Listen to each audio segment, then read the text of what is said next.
KPM. Assalamualaikum, apa khabar semua? Selamat datang ke Sukses SPM 2022 bersama dengan saya Lokman Hakim. Hari ini kita akan belajar berkaitan mata pelajaran pengajian kejuruteraan elektrik dan elektronik bersama dengan cikgu kita yang cukup luas pengalamannya. Nak tahu siapa? Jom kita lihat profil cikgu kita.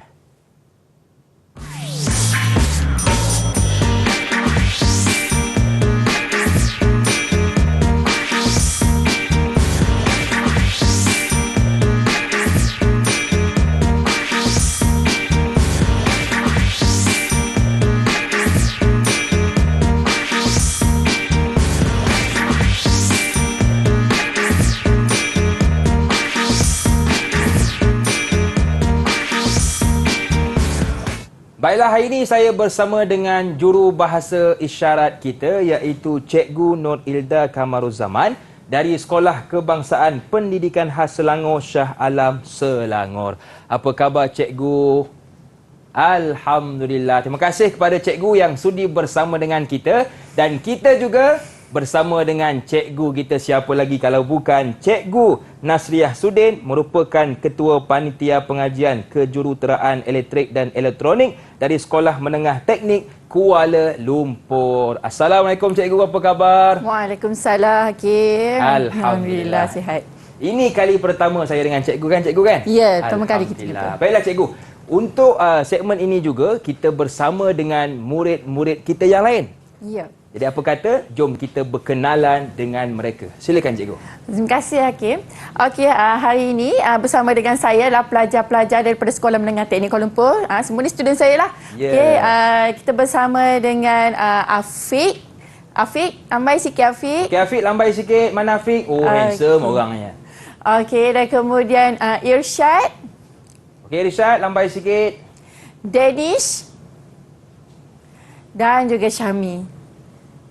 Okey. Okey, baik. Terima kasih kepada murid-murid dalam talian kita dan juga kepada murid-murid yang sudi menonton dari rumah. Okey cikgu, untuk segmen ini apakah yang akan kita belajar cikgu? Silakan. Okey, untuk segmen yang pertama kita akan masuk kepada teknologi hijau dan juga sumber tenaga.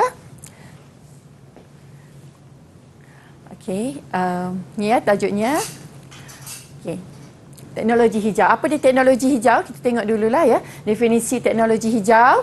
Okey, merujuk kepada pembangunan dan aplikasi, okey, produk, peralatan, sistem untuk memelihara alam sekitar, alam semula jadi serta meminimumkan atau mengurangkan kesan negatif daripada aktiviti manusia. So aktiviti manusia yang selama ni lah, okey, yang berlaku selama ni menyebabkan ada kesan negatif. So kita nak cari alternatif dengan mengadakan teknologi hijau lah. Betul. Banyak sekarang kan? Betul. Okey. Seterusnya adalah 4 tonggak. Okey, dasar teknologi hijau kebangsaan ni kita ada 4 tonggak yang utama, iaitu yang pertama adalah tenaga lah. Okey, daripada tenaga, kebergantungan tenaga dan mempromosikan kecekapan tenaga. Okey, pembangunan. Okey, kemudian alam sekitar dan juga sosial. Okey, itu untuk 4 tonggak dasar teknologi hijau kebangsaan. Ya. Yeah. Okey. Dan seterusnya, 7 sektor dalam dasar teknologi hijau kebangsaan kita ada 7, 4 yang utama dan 3 adalah yang tambahan. Okey, yang pertama adalah sektor tenaga. Sektor tenaga ni termasuklah daripada penggunaan tenaga dan juga bekalan kuasa. Kemudian sektor air dan pengurusan sisa, sektor bangunan dan juga sektor pengangkutan. Ini adalah 4 yang utama. Yang tambahan, yang saya letak plus dekat situlah. Okey, sektor industri, sektor ICT dan sektor pertanian dan perhutanan. Okey. Seterusnya kita masuk kepada sumber tenaga. Okey, sumber tenaga ini kepada penuaian tenaga. Kenapa pentingnya penuaian tenaga? Okey, sebab sekarang ni kita banyak gunakan sumber-sumber tenaga yang nak habis dah Hakim. Ya, betul. Kan, petroleum dan sebagainya. So kita kena cari alternatif lain untuk mendapatkan untuk nak ganti balik lah kita katakan. Nak ganti balik. Okey. So ini adalah jenis-jenis tenaga yang kita nak tuai lah, iaitu tenaga solar, tenaga terma, tenaga angin dan juga tenaga kinetik. Okey. Pelajar-pelajar semua dah ingat lagi kan? Ingat lagi tak? Okey. Okey, ini adalah jenis sumber tenaga. Okey, sumber tenaga boleh baharu dan sumber tenaga tidak boleh baharu. Okey, Afiq, boleh bagi saya contoh sumber tenaga yang tidak boleh baharu? Afiq? Cikgu, Ya, sumber tenaga tidak boleh baharu. sumber tenaga tidak boleh baharu contohnya seperti arang batu, petroleum, nuklear dan gas asli. Okey, terima kasih Afiq. Sama. Okey. Itulah contoh-contohnya. Okey, ini banyak tau kita guna. Ya. Kita dah banyak gunakan. Tetapi kita sekarang ni nak memfokuskan kepada sumber tenaga yang tak boleh baharu seperti tenaga hidroelektrik, tenaga angin. Okey, sebab tenaga ni tak akan habis. Bila tak akan habis, kita boleh ulang Ya. guna. Jadi kita nak dapatkan tenaga tu sentiasa ada kan? Betul. Okey, macam mana kita nak buat proses penuaian tenaga? Ada komponen-komponen yang perlu ada. Macam tak kala daripada solar terus dapat tenaga elektrik kan? Jadi macam mana kita nak menghasilkan, nak menghasilkan tenaga? Kita panggil dia sebagai proses penuaian tenaga. Okey, kalau tenaga solar, kita tengok kat sini, kita ada sinaran matahari. Daripada matahari, anugerah daripada Allah ni, kemudian akan masuk kepada panel fotovolta. Di panel fotovolta ni dia akan menukarkan kepada arus ulang alik. So dia akan masuk kepada pengawal pengecas, kemudian kepada bateri dan juga kepada penyongsang. So ini adalah komponen untuk penuaian tenaga. Ya. Okey. Seterusnya kita tengok kepada tenaga yang kedua adalah tenaga hidro. Tenaga hidro pun kita ada komponen-komponen juga. Okey, ini yang biasa kita tengoklah kan. Okey, daripada empangan kepada penjana, pengubah, turbin. Apa dia turbin ni? Air lalu sini, putarkan turbin, hidupkan penjana, pergi kepada talian penghantaran. Okey? Pintu Swiss ni dia berfungsi sebagai untuk kawal berapa banyak isi padu air yang masuk. Okey, ini adalah tenaga hidro. Dan seterusnya adalah tenaga angin. So, tenaga angin sama juga macam solar, macam hidro. Okey, kita ada angin. Ni tak banyak guna kat Malaysia kan? Yeah. Okey. So kita tak ada angin yang kuat, kita jarang gunalah. Tapi bilah kipas, dia akan menghidupkan penjana, hantar kepada bateri, penyongsang dan juga talian penghantaran. Okey.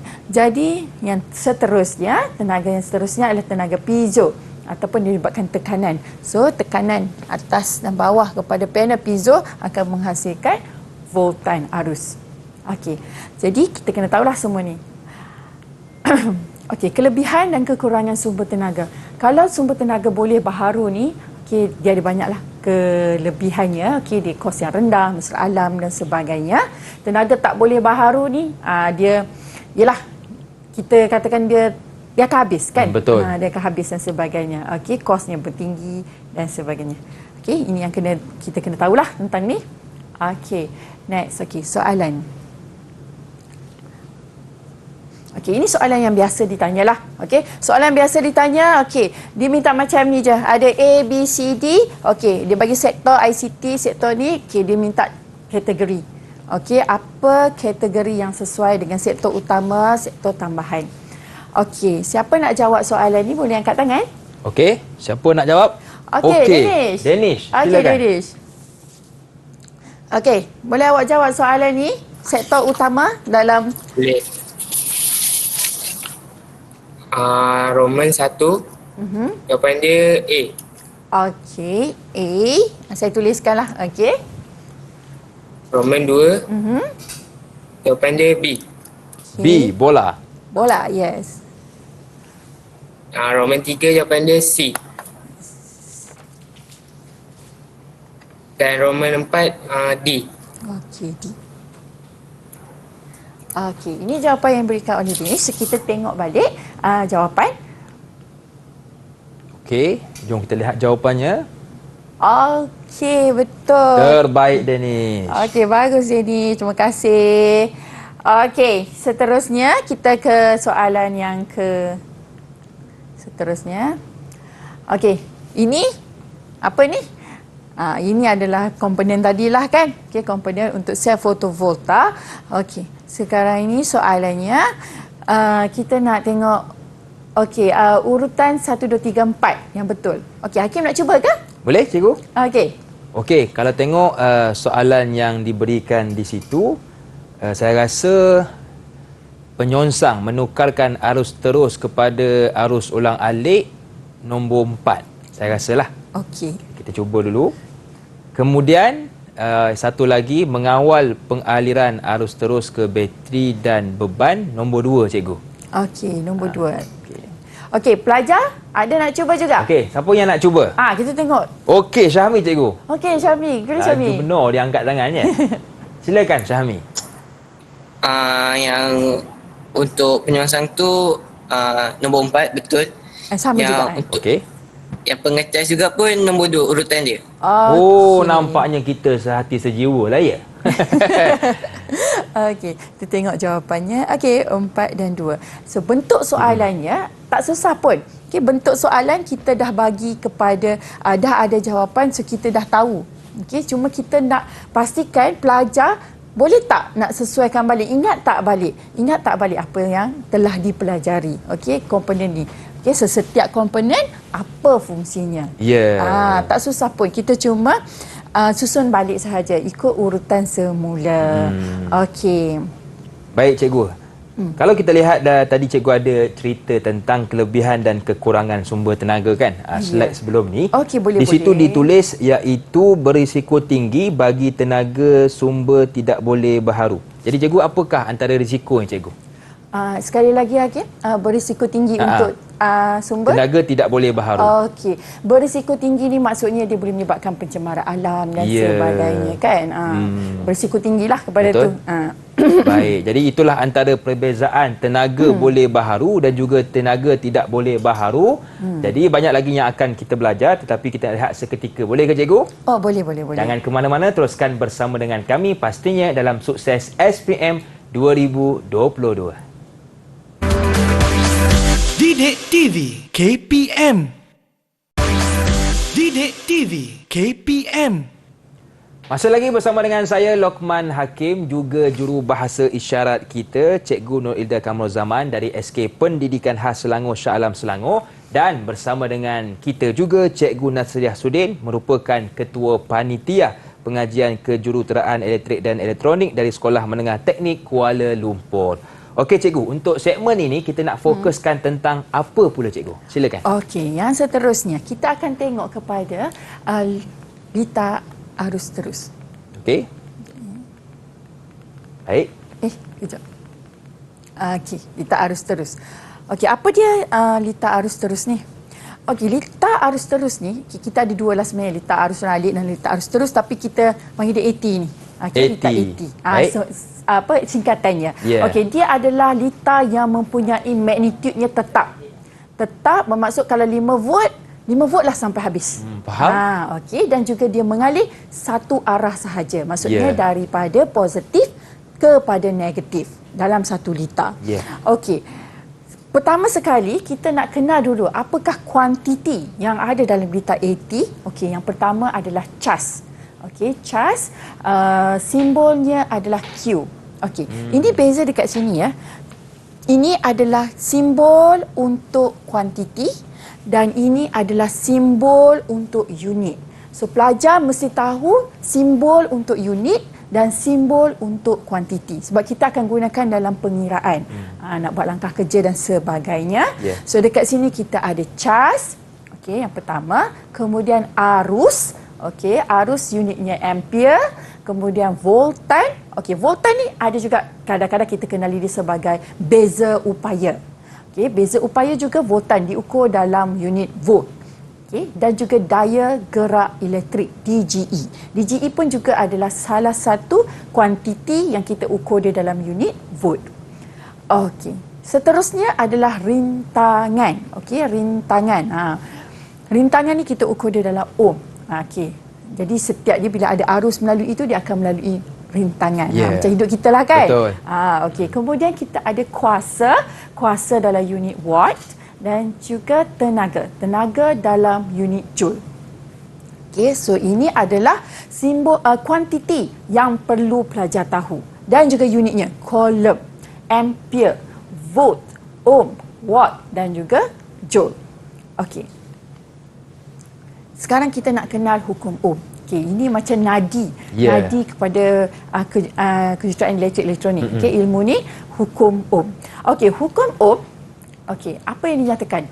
Hukum Ohm menyatakan bahawa arus yang mengalir melalui beban berkadar terus dengan voltan yang merentasi beban. So, kita katakan arus I. Tadi kan kita dah belajar kan? Okey, so I sama dengan, okey, dia kata berkadar terus dengan voltan. So, berkadar terus dengan voltan dan berkadar songsang dengan rintangan. So, rintangannya. Okey, so I sama dengan V per R. Okey, dengan syarat pada suhu tetap. Okey, beban ni merujuk kepada apa-apalah perintang, mentol dan sebagainya. Ia dikira sebagai beban. Okey, jadi biasanya kita nak ringkaskan, kita buat segitiga ni lah. V di atas, I, R. Kenapa? Okey, bila kita nak cari V sama dengan tutup yang atas ni. Okey, so kita tutup atas ni dapat V sama dengan I darab dengan R. Kalau kita nak cari arus, formulanya, nak ingat formula kan? Tutup ni. Yeah. So, V per R. Okay. Mudah cikgu Mudah. Tutup je. Betul. So, kalau R ni, so kita tutup sini. Dapat apa? V per I. Yes. V per I. So, nak ingat formula. Bila dah ingat formula, automatik kita akan ingatlah apa definisi hukum Ohm. Okey. So, formula ini hasil daripada apa definisi ni lah. Okey, ini kita kena ingat segitiga ni. Okey, V, I, R. Okey. Seterusnya, kita ada hukum arus Kirchhoff. So, hukum arus Kirchhoff menyatakan jumlah algebra arus yang masuk dan keluar pada satu nod bersamaan dengan sifar. Okey, kita tengok kita ada titik dekat sini. Okey, arus yang masuk. Tengok anak panah yang masuk tu. 1, 2, 3. Okey, so 3 arus yang masuk. Jadi mengikut hukum arus Kirchhoff, jumlah algebra semua ini, jumlah arus yang masuk akan sama dengan jumlah arus yang keluar ni. Kita ada 3. I1, I2, I3. So apa yang kita dapat? Ini. Jumlah algebra arus sama dengan sifar. So IA tambah IB tambah IC. Okey. Kenapa ini jadi negatif? Sebab dia keluar. Arus keluar, kita labelkan dia negatif. Negatif I1, negatif I2, negatif I3 sama dengan sifar. Jadi matematiknya, ini kita bawa ke sini. So, dapat IA, IB, IC sama dengan I1 tambah I2 tambah I3. So, kita katakan jumlah arus masuk sama dengan jumlah arus yang keluar. Arus yang masuk semua akan sama balik dengan jumlah arus yang keluar. Itu adalah konsep untuk hukum arus Kirchhoff. Okey. Seterusnya, hukum voltan Kirchhoff. Okey, hukum voltan Kirchhoff. Nama pun hukum voltan. Tadi hukum arus, kita tengok arus. Sekarang kita tengok hukum voltan. Voltan pula. Okey, hukum voltan Kirchhoff menyatakan bahawa jumlah algebra voltan bekalan dan voltan susutan pada satu gelung tertutup bersamaan dengan sifar. Okey, kalau tadi kita tengok arus yang mengalir lalu lintas. Sekarang ni kita tengok pada voltan. Ini voltan. Ini adalah voltan bekalan, ini adalah voltan susutan. Arus mengalir R1 akan ada V1, voltan susutan pada R1. V2, voltan susutan pada R2 dan V3, voltan susutan pada R3. Jadi ini adalah satu gelung yang tertutup. Okey, so jumlah algebra voltan bekalan dan voltan susutan dalam gelung yang tertutup ini dia akan sama dengan sifar. Okey, so sama macam tadi, jumlah algebra voltan sama dengan sifar. So Vs, ini Vs. Okey, kenapa voltan satu ni negatif? Okey, kerana dia adalah voltan susutan. Okey, V2 pun negatif, voltan susutan. V3 pun adalah negatif kerana voltan susutan. Okey, voltan susutan. So, kita pindahkan jugalah. Okey, secara matematiknya pindah ke sini. So, kita dapat Vs sama dengan V1 tambah V2 tambah V3. Jadi, jumlah voltan punca akan sama dengan jumlah voltan susutan. Okey, itu untuk hukum voltan Kirchhoff. Okey. Macam mana setakat ni murid-murid? Boleh kita teruskan? Mantap. Okey. Saya ingat lagi kan? Okey, ini adalah satu lita. Okay, kita tengok lita kat sini, kita ada voltan bekalan. Okay, kita ada R1, R2. Dalam satu lita, okey, bila kita nak menyelesaikan masalah, okey, kita boleh gunakanlah hukum Ohm yang kita gunakan sebelum ni kan, yang kita belajar tadi, hukum arus Kirchhoff, hukum voltan Kirchhoff. Tetapi sekiranya dalam soalan tersebut, okey, dia tak berikan arus. Okay, kalau tak beri arus, kita boleh gunakan pembahagi voltan. Di mana pembahagi voltan, tanpa nilai arus, kita boleh cari V1. So, V1 sama dengan R1 bahagi R1 tambah R2 darab Vs. V2, ini pula formula untuk cari V2. Okey, seterusnya kita ada satu lagi, pembahagi arus. Okey, pembahagi arus ni untuk lita yang tak diberi nilai voltan. Okey, lita selari dan kita boleh gunakan pembahagi arus. So, pembahagi arus I1 ambil R2. R yang berselari dengan R1. Kalau nak cari I2, ambil R1 yang selari dengan R2. Okey. Macam mana murid-murid semua okey tak? So, kita boleh buat soalan.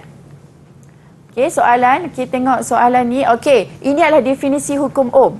Okey, cuba lengkapkan. Tengok, dia bagi 2 markah. 2 tempat kosong, ada 2 markah. Okey, siapa yang nak cuba? Okey, siapa nak cuba sila angkat tangan. Okey, Irsyad, silakan.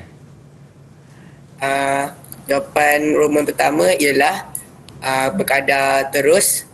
Jawapan Roman kedua ialah berkadar songsang. Okey, berkadar terus, berkadar songsang. Okey, terima kasih. 2 markah. Okey, sini 2 markah, 2 tempat kosong. Okey, terima kasih. Seterusnya, okey, kita tengok soalan yang kedua. Okey, dia bagi rajah lita, siri selari. Okey, dia minta dalam soalan gunakan kaedah pembahagi voltan. Okey, boleh murid-murid kira sekejap, lepas tu nanti kita jawab. Okey. Okey, boleh kira dulu, dapatkan jawapan. Betul. Mungkin di rumah pun boleh turut serta. Okey. Okey, cikgu. Bagaimana cikgu teknik untuk menjawab soalan ni, cikgu? Okey, untuk nak jawab soalan yang berhitungan ni, pentingnya yang pertama adalah mesti ada formula. Ya. Lepas formula, ganti nilai jawapan dan mesti ada unit. Betul. Okey. Pastikan unit, cikgu. Ya, mesti ada unit. Unit dah belajar tadi kan? Okey, siapa yang dah siap kira boleh nak jawab? Okey. Siapa yang dah siap boleh angkat tangan. Okey, siapa tu? Afiq. Okey, Afiq. Silakan, Afiq.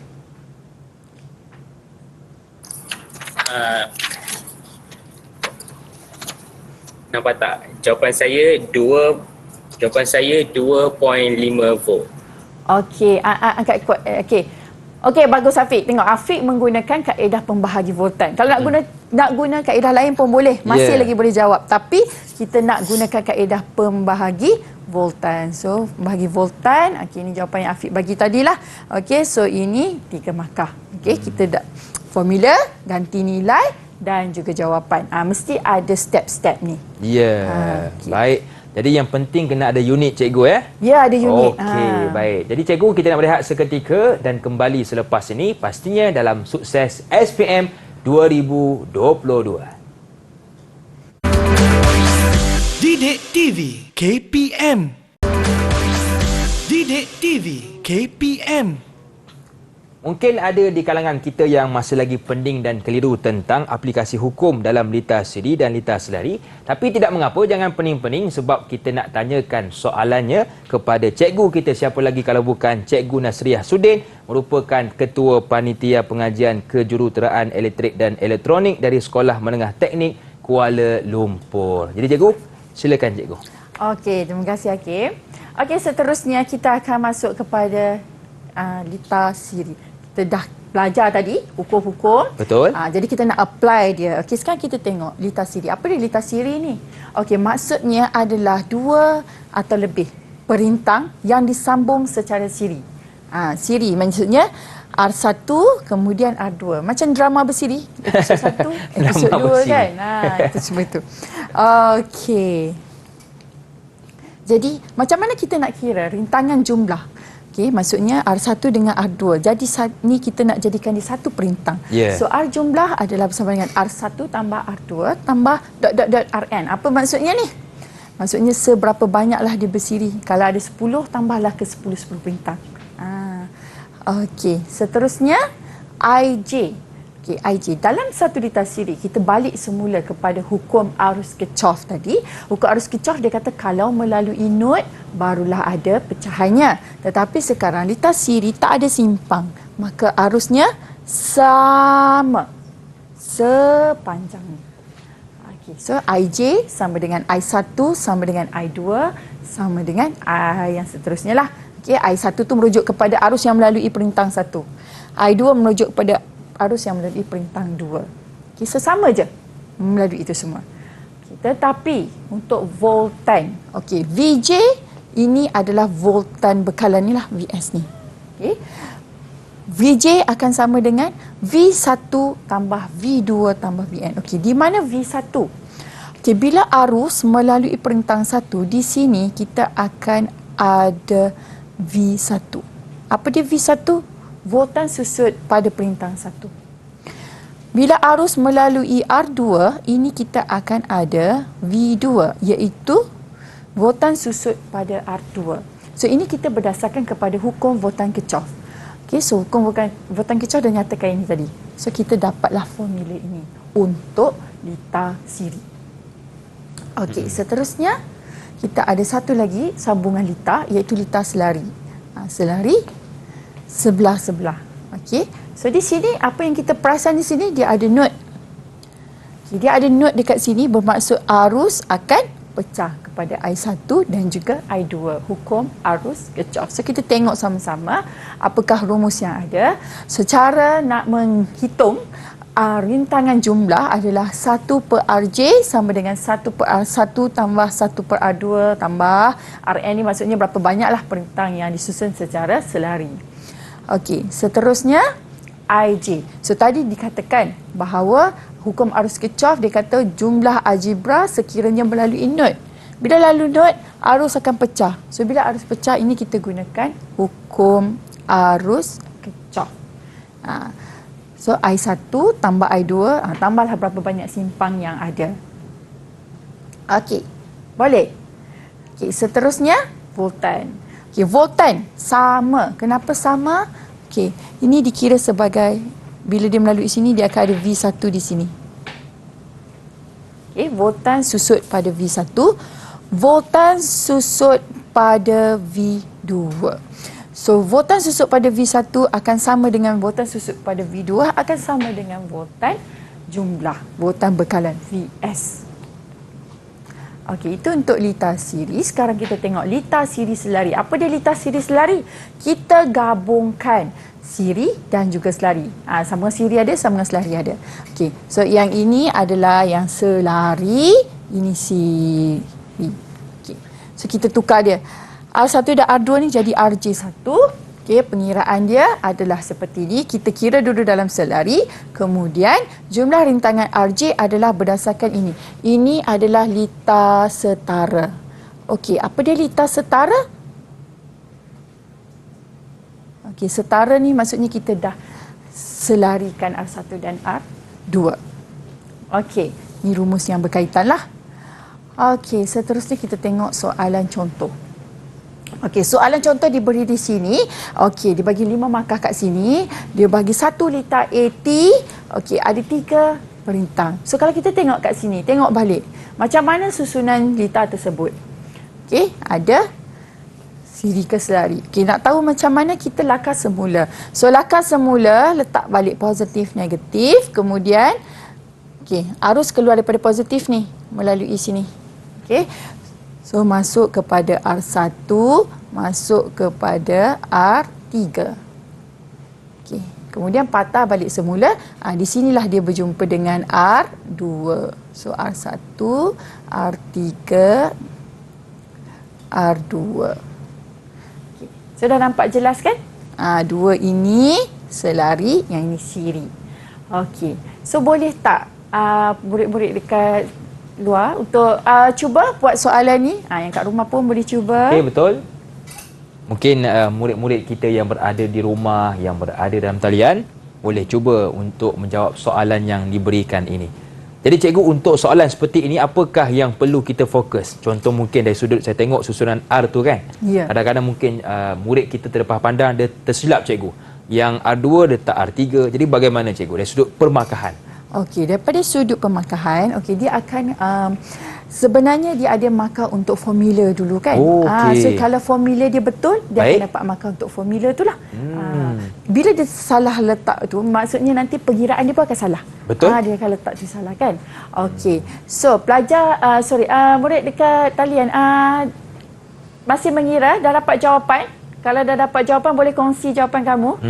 Betul. 5 markah ni satu markah yang besar cikgu ya. Ya, kita kena kutip semua markah Betul. yang ada kan. Sayanglah kalau hilang satu ke dua markah ke. Ya. Jadi murid-murid di rumah pun boleh turut serta cuba menjawab, mana tahu jawapan kita jawapan yang salah boleh diperbetulkan oleh cikgu kita. Okey. Dah siap ke Dennis ataupun Irsyad ataupun sesiapa yang dah siap? Okey, Irsyad. Begini tunjuknya. Okey, silakan Irsyad.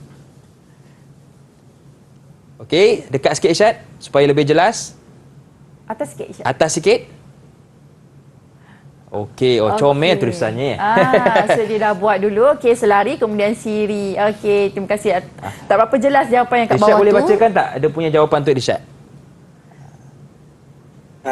Jawapan RJ, RA tambah R2, 12 tambah dengan 10. So jawapan dia 22. Okey, 22 volt. 22 ohm. Saya pula tersilap. Okey, so RJ 22 ohm. So ini jalan pengiraan lah. Sama macam Syed buat tadi lah. Dia buat yang selari dulu, kemudian yang siri. Okey, terima kasih Syed. Okey. Okey cikgu. Jadi untuk segmen kali ini, apakah sedikit kesimpulan apa yang kita telah belajar tadi cikgu? Okey, kesimpulannya kat sini kita perlu tahulah semua hukum-hukum yang ada tu untuk kita apply semula bila kita buat dalam kita kata dalam aplikasikan semula dalam Lita. So Lita memang ada 3 jenis tu sahaja, Lita siri, Lita selari dan juga siri selari. Jadi gunakan balik pengetahuan yang kita ada daripada hukum Ohm, hukum Kirchhoff dan juga petua pembahagi arus, pembahagi voltan untuk kita menyelesaikan balik. Dan yang penting bila kita buat perhitungan ni Hakim, perlu ingat 3 benda tu. Okey, mula-mula formula. Mesti tulis formula. Kemudian mesti ganti nilai yang betul dan yang ketiga adalah mesti ada jawapan dan ada unit. Kalau tu kita selamatlah. Kita boleh jawab dengan betul. Dapat markah penuh. Dapat markah penuh. Baiklah cikgu, kita nak rehat seketika boleh cikgu ya? Ya, boleh. Jangan ke mana-mana, teruskan bersama dengan kami pastinya dalam Sukses SPM 2022. Didik TV KPM. Didik TV KPM.